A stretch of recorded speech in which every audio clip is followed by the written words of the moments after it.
ടെർബോയ്ക്ക് ഒരു അടി എന്നെന്ന് പറയാൻ അത്യാവശ്യം. പിന്നെ ആൾക്കാർ കയറില്ലെന്ന് അറിയത്തില്ല. പക്ഷേ ജസ്റ്റ് ഒരു average just one time watchable എന്നായിട്ടാണ്. നായിക എന്നുള്ളതല്ല, പടത്തിന് ആവശ്യമുണ്ടെങ്കിൽ നായകൻ ചേരണം. ഇതിനകത്ത് അവർ രണ്ടുപേരും നന്നായിട്ട് ചെയ്തിട്ടുണ്ട്. അവർക്ക് അടിയാവാൻ ചാൻസ് ഇല്ല. ടെർബോ രണ്ടും ഒപ്പത്തിനൊപ്പം നിൽക്കുന്ന പടം സൂപ്പറാ, കൊള്ളാം, നല്ല പടമാണ്. എടുത്തു പറയാൻ മാത്രമൊന്നുമില്ല, ഒരു സാധാരണ ഇൻവെസ്റ്റിഗേഷൻ സ്റ്റോറിയാണ്. ആ ഒരു ലെവലിൽ തന്നെ പടം പോകുന്നത്. പിന്നെ സെക്കൻഡ് ഹാഫൊക്കെ ഒരു പതിയെ ലെവലിലാണ് പോണത്. പടം കൊള്ളാം, നല്ല പടമാണ്. ഈഗോ ക്ലാഷ് അങ്ങനെയാണ് പോകുന്നത്. പക്ഷേ അത് പകുതി വെച്ച് പിന്നെ വേറെ രീതിയിലൊരു പടം അങ്ങ് പോകും. ത്രില്ലുണ്ട്. ആദ്യമൊക്കെ ഇങ്ങനെ തുടങ്ങി ഈഗോ ക്ലാഷ് പോലെ പോയി വന്നതിന് ശേഷം പിന്നെ സംഭവം വേറൊരു സംഭവം വെച്ചാൽ വരുന്നത്. കൊള്ളാം പടം, നല്ല പടം. ഒരു ഫീൽ ഗുഡിന്റെ ആ ഒരു സംഭവം മാറ്റിയിട്ടുണ്ട്. കൊള്ളായിരുന്നു ബ്രോ, ഒരു ഡീസന്റ് മൂവി ആയിരുന്നു. ആദ്യം തൊട്ട് അവസാനം വരെ ഒരു പതിഞ്ഞ രീതിയിലാണ് പൊയ്ക്കൊണ്ടിരിക്കുന്നത്. പക്ഷെ കൊള്ളായിരുന്നു, പൈസയ്ക്ക് കൊള്ളായിരുന്നു. നല്ല രീതിയിലുള്ള ക്രൈം സ്റ്റോറി ആയിരുന്നു. ആസിഫ് അലിയും ബിജു മേനോനും ഡീസന്റ് അഭിനയമാണ്. ാണ് കൊള്ളാം. ടെർബോയ്ക്ക് അടിയാവാൻ ചാൻസ് ഇല്ല. ടെർബോ രണ്ടും ഒപ്പത്തിനൊപ്പം നിൽക്കുന്ന ഒരു ലെവലാണ്. ടെർബോയാണ് കുറച്ച് ബെറ്റർ എന്ന് തോന്നുന്നു ഇതിനേക്കാളും. ആസിഫ് അലി പൊളിയാണ്. കൊള്ളാം, നല്ല പടം. അടിപൊളി, കിടിലം, വേറെ ലെവൽ. കൊള്ളാം, നല്ല കൊള്ളാം. ആസിഫ് അലി ബിജു മേനോനും കൊള്ളാം. കൊള്ളാം, സൂപ്പർ പടം. തിരിച്ചു വരാം.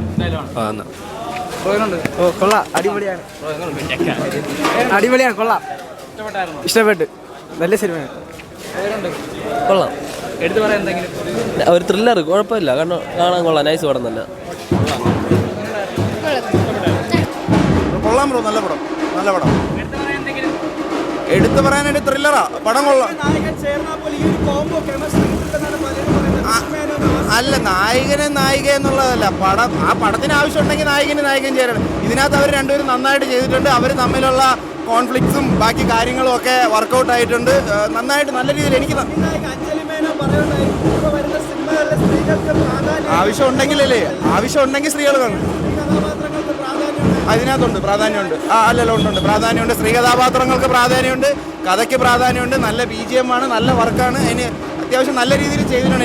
എനിക്ക് പേഴ്സണലി നന്നായിട്ട് ഇഷ്ടപ്പെട്ടു പടം. എനിക്ക് ഒത്തിരി ഇഷ്ടപ്പെട്ടു. കാരണം ഞാൻ ഈ ആഴ്ചത്തെ പ്രതീക്ഷയുള്ള മൂവി ഇതായിരുന്നു, തലവനായിരുന്നു. എനിക്ക് ഒരു ഈഗോയും അതിനനുസരിച്ചുള്ള ഒരു കേസ് അന്വേഷണമാണ് പടം കൊണ്ടുപോകുന്നത്.